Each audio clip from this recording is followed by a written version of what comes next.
Hello बच्चों, civil India के online platform पे आप सभी बच्चों का स्वागत है। आज का जो अपना क्लास का विषय है वो विषय है कि हम सीटेट की तैयारी कैसे करें। आज का जो अपना विषय है सीटेट की तैयारी कैसे करें। देखिए, यूपी टेट के पेपर आपके हो चुके हैं, उसके बारे में भी हम चर्चा करेंगे, लेकिन फिलहाल आज की जो क्लास है इस क्लास में हम लोग बात करने वाले हैं कि सीटेट में क्या क्या ध्यान दें, किन किन चीजों पर फोकस करें। तो सिलेबस क्या है? सिलेबस वही पुराना है, लेकिन आप किसी भी एग्जाम का पैटर्न देख रहे हो, पैटर्न सबका बदला जा रहा है। तो हम ये उम्मीद करते हैं आने वाले समय में सीटेट का पैटर्न भी थोड़ा बहुत चेंज होगा, ये मान के हम लोग तैयारी करेंगे। क्योंकि अभी आपने यूपी टेट का पेपर देखा, देखिए बिल्कुल चेंज हो गया पैटर्न, किसी को नहीं पता था, पूरा पूरा सीटेट पैटर्न पे पेपर आ गया। अगर हम सीडीपी सब्जेक्ट की बात करें, ईवीएस सब्जेक्ट की बात करें, सभी पेपरों में नहीं, हालांकि ईवीएस का एक ही मान लो 2 शिफ्ट आपकी जनरली हुई है, तो देखा जाए तो मतलब पैटर्न सीटेट की तरफ चला गया यूपी टेट का। उसमें एक अलग से वीडियो हम लोग बात करेंगे कैसे क्या करना है आगे यूपी टेट जो बच्चा तैयारी करता है। लेकिन सीटेट का आप पेपर देखते हो, पिछली बार भी सीटेट आपने देखा था, सीटेट का पैटर्न लगभग वही है, लेकिन हम संभावना करते हैं कि पैटर्न बढ़ेगा। और सीटेट का पेपर जो होता है वो अंडरस्टैंडिंग बेस्ड होता है। और इस बार काफी हद तक यूपी टेट में कुछ सेक्शन, सारे नहीं, कुछ सेक्शन जो है मतलब कुछ सब्जेक्ट आपके इस आधार पे आ गए थे। तो फिलहाल चर्चा करते हैं पहले सीटेट की तैयारी कैसे करें, सिलेबस क्या है, एग्जाम पैटर्न क्या है, प्राइमरी के लिए क्या तैयारी करनी है, जूनियर के लिए क्या तैयारी करनी है, यानी पेपर 1 और पेपर 2 दोनों पेपर में कॉमन क्या होने वाले हैं। तो सबसे पहले यदि हम लोग बात करें, जो सेम चीज होता है कि यानी आपका कौन सा क्वेश्चन या किस पोर्शन से कितने नंबर के क्वेश्चन आते हैं। आपके पहले पेपर 1 की बात करें, पेपर 1 का मतलब प्राइमरी। अब देखिए, प्राइमरी में आपके टोटल 5 सेक्शन हो जाते हैं। इन पांचों सेक्शन में अगर बात करें तो एक सेक्शन आपका हो जाएगा चाइल्ड डेवलपमेंट का, जिसमें आपके 30 क्वेश्चन आते हैं, एक क्वेश्चन 1 नंबर का ही होता है।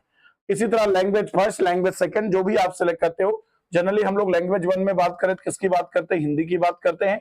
और लैंग्वेज सेकंड की बात करते हो तो इंग्लिश या संस्कृत की बात करते हैं, इंग्लिश या संस्कृत की बात करते हैं। मैथ हो गया, ईवीएस हो गया।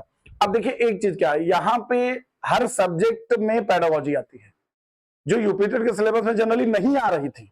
1 2 3 क्वेश्चन प्रीवियस ईयर में देखने को मिलते थे। अब होता क्या है, आपका जो सीडीपी सेक्शन होता है ये 3 पार्ट में डिवाइड होता है, जिसमें 15, 5 और 10। ये 15 नंबर जो होता है ये आपका चाइल्ड डेवलपमेंट होता है, सीडी, और जनरली हम बोलते हैं क्या, सीडीपी। और ये 5 नंबर जो होता है ये इंक्लूसिव एजुकेशन से जुड़ा होता है, समावेशी शिक्षा से। और ये जो 10 नंबर होता है ये आपका प्रॉपर पेडागोजी होती है। अभी आप पेपर उठाएंगे तो इस बार यूपी टेट का पेपर इसी पर बेस्ड हो गया पूरा का पूरा।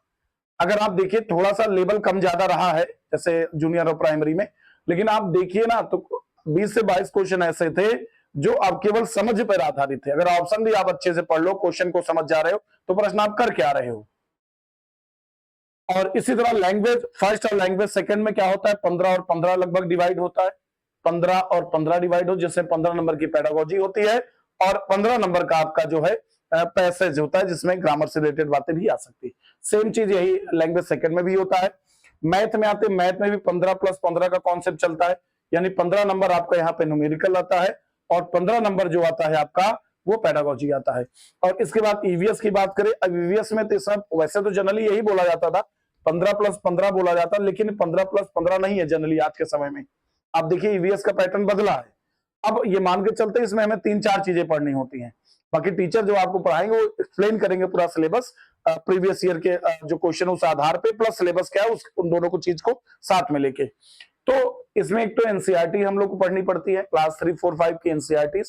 उसके अलावा हमें पेडागोजी पढ़नी पड़ती है, प्लस ईवीएस से रिलेटेड बातें भी पढ़नी पड़ती है, जो जनरली पहले के समय बहुत ज्यादा नहीं पढ़ना होता था, लेकिन पिछले 3-4 पेपर देखिए तो आपको आइडिया लग जाएगा। ठीक, तो ये पोर्शन। अब देखिए ये जो ऊपर के 3 है, यानी आपका सीडीपी हो गया, लैंग्वेज फर्स्ट हो गया, लैंग्वेज सेकंड हो गया, ये आपका प्राइमरी और जूनियर में कॉमन है। कुछ क्वेश्चन उच्च प्राथमिक से जोड़ के बता सकता है, वो अलग बात है, लेकिन ये तीनों चीज लगभग प्राइमरी में भी है और यही चीज पेपर 2 यानी जूनियर में भी है। अब जो मैथ यहां पढ़ोगी ये कुछ हद तक काम किसमें आएगी आपकी, कुछ हद तक काम करेगी, पूरा का पूरा नहीं, 20-30% काम कर जाएगी जूनियर में। इसके बाद देखिए, अगर इसके बाद बात करें, ये 3 पोर्शन तो वही लगभग है। अब इसके बाद जो बच्चा एसएसटी ग्रुप में है, एसएसटी मतलब जो बीए और बीकॉम वाला बच्चा होता है वो एसएसटी ग्रुप में जाता है, जो बीएससी वाला बच्चा, बीटेक वाला बच्चा होता है वो साइंस ग्रुप में जाता है, सबके लिए कॉमन है। यहाँ पे सोशल स्टडीज में क्लास 6, 7, 8 की एनसीईआरटी नहीं छोड़ना है, क्योंकि सीटेट का मतलब ही होता है पहली चीज एनसीईआरटी। और इसी तरह आप मैथ और साइंस की बात करें तो टोटल इनके क्वेश्चन कितने होते हैं, 60। अगर हम साइंस ग्रुप की बात करें तो इसमें 40 और 20 का कॉन्सेप्ट चलता है, यानी 20 नंबर जो है साइंस और मैथ में पेडागोजी के होते हैं अपर प्राइमरी में, यानी पेपर 2 में। और एसएसटी के 60 नंबर की बात करें, वहां भी 40 और 20 का कॉन्सेप्ट चलता है, जिसमें 20 नंबर पेडागोजी होती है। अब इस 60 में थोड़ा मेहनत ज्यादा करना पड़ता है, क्लास 6, 7, 8 में मेहनत ज्यादा होती है जो है एनसीईआरटी पढ़ने में, क्योंकि बहुत थ्योरेटिकल प्रश्न आता है। सीटेट में एक चीज और जरूरी आपके लिए होती है, टाइम मैनेज करना। टाइम मैनेजमेंट बहुत जरूरी है सीटेट में। कई बार पिछले सीटेट में देखा गया कि बच्चे पेपर तो ठीक हो गया लेकिन ओवरऑल पेपर पूरा गोला ना कर पाए, टाइम मैनेज नहीं कर पाए, जिसके कारण उनका प्रश्न छूट गया। तो टाइम मैनेजमेंट बहुत जरूरी होता है, और इसी टाइम मैनेजमेंट के लिए आपको एग्जाम से पहले 4 से 5 एसटीज करा दी जाती हैं। इसीलिए एसटी कराई जाती है ताकि आप टाइम मैनेज अच्छे से कर पाओ। तो ये तो रहा ये चीजें। इसके अलावा अगर देखा जाए मोटा तौर पे तो टोटल प्रश्न कितने हुए, 150, अंक कितने हो गए, 150, समय वही आपका एक प्रश्न के लिए 1 मिनट, यानी लगभग 2 घंटे 30 मिनट, ये फिक्स। अब इसमें 15 मिनट कम मान के चलिए आप, 15 मिनट इसलिए कम मान के चलिए, आप 2.25 घंटे मान के ही चलिए। उसका रीजन आपको बता दे, उसका रीजन ये है कि देखिए थोड़ा सा होता क्या है कि भाई आपको वहां पे वेरिफिकेशन वगैरह फिल करना होता है, कुछ एग्जाम पे कभी कभी 5-7 मिनट कम मिलते हैं ना, कभी कभी एट ए टाइम ओएमआर देते हैं, तो आपको ये मैनेज करना पड़ेगा, आपको 2 घंटे 15 मिनट के हिसाब से ही चलना पड़ेगा। वो 15 मिनट एक्स्ट्रा अगर मिल जाता है ठीक, नहीं मिलता तो कोई इशू नहीं। और 1 अंक का होगा, कोई नेगेटिव मार्किंग नहीं इस बार भी, सारे प्रश्न ऑब्जेक्टिव बेस्ड होंगे।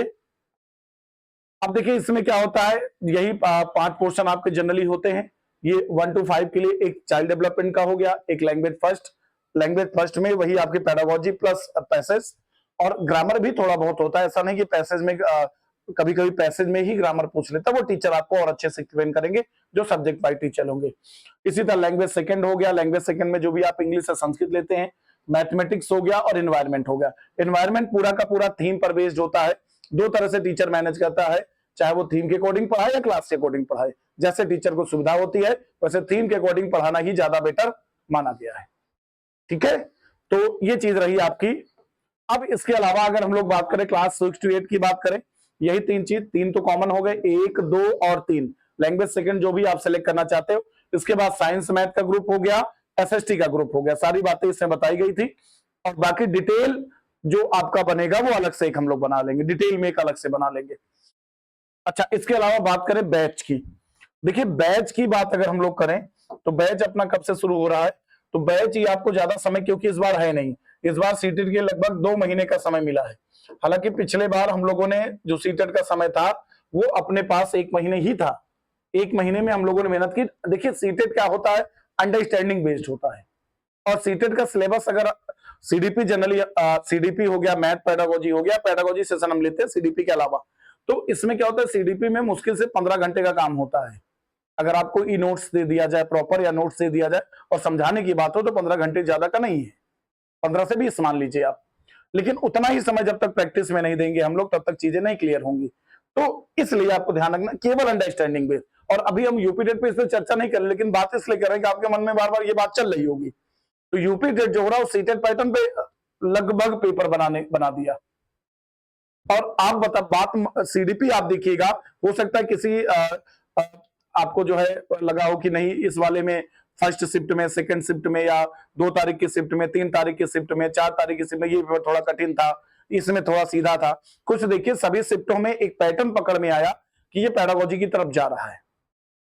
तो फिलहाल ये उम्मीद हम लोगों को भी नहीं थी, हम लोग ये संभावना मान के चल रहे थे कि आयोग बार बार क्लास में आपसे कहते थे आयोग नया है, नया पैटर्न पे कुछ चीजें बन सकती हैं, संभावनाएं हैं। तो इसलिए, और एक चीज बताएं, जो बच्चा सरल तो नहीं करेंगे पेपर को, जो लगातार पढ़ रहा था उसका दिमाग वहां बहुत अच्छे से काम करा। जैसे कई बच्चे कमेंट कर रहे थे चूहा कुत्ता बिल्ली कुछ नहीं आया, कोई बात नहीं, लेकिन आप पेपर उठाइए, आप आराम से 20, 22, 23 पहुंच गए होंगे पेपर बदलाव होने के बावजूद, क्योंकि आपने पढ़ा as a teacher, as a student, वहां पे अंडरस्टैंडिंग आपके अगर अच्छे से काम कर गई, ऑप्शन एलिमिनेट आप कर गए तो आप कर गए क्वेश्चन। और कुछ क्वेश्चन तो ऐसे थे कि 2 शिफ्ट 3 शिफ्ट में लगभग वही कॉमन क्वेश्चन आ रहे हैं, 19-20 चेंज करके। फिलहाल तो जो सीटेट का बैच है 2 महीने का समय है। सीटेट लगभग जो चल रहा है, सीटेट में जमीन आसमान का बदलाव नहीं हो रहा, लगभग वही चीज चल रही है। तो ये बैचेज आपके शुरू हो रहे हैं 6 जुलाई से, जिसमें टीचर उसके लिए अलग बैच रखते हैं। एक बैच मॉर्निंग शिफ्ट में शुरू हो रहा है। मॉर्निंग शिफ्ट का जो टाइमिंग होगा वो 9 बजे से होगा, ठीक है। और जो इवनिंग शिफ्ट का टाइमिंग होगा वो स्पेशल टीचर्स के लिए है। नॉर्मल बच्चा भी आना चाहे तो आ सकता है, वो शाम का होगा 5 बजे का। ये कम से कम 3 घंटे का बैच होगा, 3 घंटे का होगा, जिसमें प्राइमरी जूनियर दोनों चलाया जाएगा।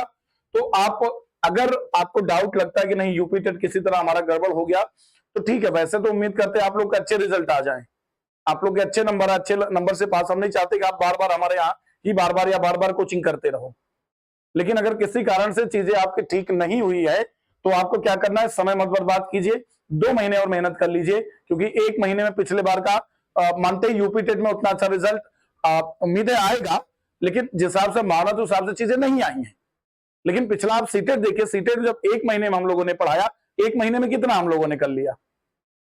मेहनत आपकी ज्यादा थी, मेहनत हमारी उतनी नहीं थी, मेहनत आपकी ज्यादा थी। लेकिन ये सोचिए, तो कभी कभी चीजें होती अपने पक्ष में नहीं होती हैं। अब कहीं लिखा था कि जिस पैटर्न का पेपर आया सिलेबस उठा लीजिए, प्रीवियस उठा लीजिए, जमीन आसमान का अंतर हो जाती है चीजें, क्या कर सकते हैं उसमें। हम लोग के हाथ में पढ़ाना, आपके हाथ में पढ़ना। मेहनत आपने पूरी की, मेहनत हमने पूरी की, चलिए हुआ नहीं हुआ अलग बात है। लेकिन अगर किसी कारण से आपको लगता है आपके कम है तो बिल्कुल मौका मत छोड़िएगा, क्योंकि आप लोग के लिए, टीचर्स के लिए स्पेशली करो या मरो वाली स्थिति आपको करना ही करना है। तो ये 6 तारीख से बैच है, मतलब मंडे से ही बैच आपका शुरू हो रहा है। 6 तारीख से मॉर्निंग बैच का टाइमिंग 9 बजे होगा और इवनिंग बैच का टाइमिंग जो होगा वो 5 बजे होगा। 5 बजे टाइमिंग जो टीचर्स के लिए स्पेशल रखा गया। अब 5 बजे से लेकर के कोई 3 घंटे का बैच होगा, जिसमें प्राइमरी जूनियर, आप प्राइमरी करना चाहते हो तो भी, और जूनियर करना चाहते हो तो भी, और बोर्ड करना चाहते हो तो भी। तो ये रहेगा, जो भी फीस है उस फीस में आपको 10% डिस्काउंट मिल जाएगा। इसके बाद आप इसके लिए क्या होगा, और एक चीज शुरू से हम लोग लेके चलने वाले हैं कि आपको जैसे कोई क्लास आपकी छूट जाती है, नहीं मिलती, तो एप्लीकेशन से आप जैसे ही आओगे आपको ऐप के माध्यम से जोड़ दिया जाएगा। शुरुआत से ही आपको वो क्लासें ऐप में भी उपलब्ध रहेंगी। तो एप्लीकेशन डाउनलोड करने के लिए आप प्ले स्टोर में जाएंगे, the civil India official search करेंगे, ठीक है। सिविल इंडिया का ये लोगो देखिए आ जाएगा, उसको डाउनलोड आप लोग कर लीजिएगा। बाकी जैसे आप आएंगे, यहाँ पे एड्रेस जो कोचिंग का आपको जनरली पता है, एड्रेस है सचान गेस्ट हाउस, यानी सचान चौराहे के जस्ट बगल में बिल्डिंग है ये। आप नंबर, इस नंबर पे आप अगर कोई आपकी इंक्वायरी है तो इस नंबर पे ही संपर्क आप कर सकते हो। इसके अलावा टेलीग्राम ग्रुप ज्वाइन कर लीजिए, क्योंकि इंफॉर्मेशन वगैरह टेलीग्राम के माध्यम से भी आपको भेजी जाती है। टेलीग्राम चैनल है द सिविल इंडिया ऑफिशियल, ध्यान रखिएगा, लोगो जरूर याद रखिएगा। और इसके अलावा यूट्यूब चैनल का नाम है द सिविल इंडिया कानपुर। लगातार इस बार आपको वादा करते हैं कि सीटेट में लगातार आपको प्रैक्टिस जो होगी वो यूट्यूब पे मिलती रहेगी, यूट्यूब पे ही प्रैक्टिस मिलती रहेगी, ठीक है। और इसके अलावा अदर बैचेस भी शुरू हो रहे, जिसकी जानकारी अलग वीडियो के माध्यम से दे दी जाएगी। आपके एक क्लास अलग से रखेंगे हम लोग, लाइव सेशन रखेंगे, जैसे यूपी टेट के बारे में हम लोग चर्चा करेंगे। तो इस क्लास में इंफॉर्मेशन केवल एक सीटेट के बारे में मोटे तौर पे आपको इंफॉर्मेशन रही, और डिटेल इंफॉर्मेशन टीचर अपना सब्जेक्ट वाइज देंगे यहाँ पे, ठीक है। तो अभी इतना ही, चलिए नेक्स्ट मिलते हैं। नेक्स्ट हम लोग आएंगे प्रॉपर सब्जेक्ट को लेकर, चाइल्ड डेवलपमेंट का क्या क्या सिलेबस होगा, कहां फोकस करना है, इन सब बातों पे बात करेंगे। फिलहाल सीटेट में एक बात अगर ध्यान दे, ये पेडागोजी बेस्ड पेपर होता है। आपको ध्यान, हर सब्जेक्ट में पेडागोजी काम आती है, और पेडागोजी का जो आधार होता है वो सब्जेक्ट होता है चाइल्ड डेवलपमेंट। चाइल्ड डेवलपमेंट जितना मजबूत होगा, अदर सब्जेक्ट में उतना ही आपको बेनिफिट होता है, ठीक है। चलिए बाय बाय, टेक केयर।